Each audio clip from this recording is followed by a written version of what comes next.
Hi, I'm Lee Zishi. I'm a University of Florida alum, and I'm a one member. And I just completed the $1.50 challenge a day. I did it for 4 days. I did it Monday, Tuesday, Wednesday, and Thursday, and it definitely was a challenge. I ate a lot of rice and beans and some eggs, and I was able to get some English muffins, so I made a lot of egg sandwiches, but it was pretty much that and a lot of rice and beans. So it got a little bit boring.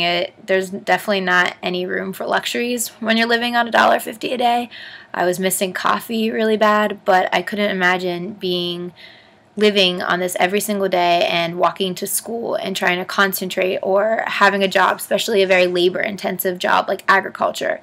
I know I was struggling on nights when I had community nights at my job and I was working till 8:30 running after little kids. My head was hurting. I felt tired.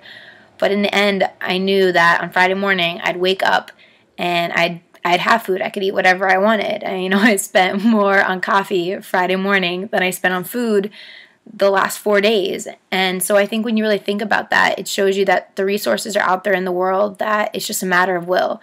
So I think we all need to stand up and say, this is what we want, because I couldn't imagine being a mother and having to decide between feeding myself or my kids or choosing which child I have to feed. It's 2011, and we have the ability to end this, so let's do it. And living on $1.50, I realized that people in poverty must be so resourceful and so resilient if they're surviving on this tiny amount every day.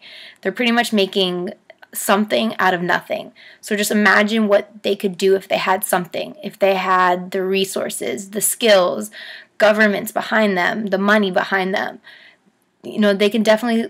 They'd be able to support themselves. And I think it's better for all of us because food security promotes peace in our country. It promotes economic development. There's so many benefits to this. But really, when it comes down to it, there are billions of people starving every single day and millions of people dying. And I don't think we can ignore that anymore. And so just by being a part of this challenge, you kind of experience it a little bit. And I think it's impossible to turn a blind eye. And so I think everyone needs to do their part and use their voice and tell our government that this is what we want to support, that we want to end famine, and we want to do it now.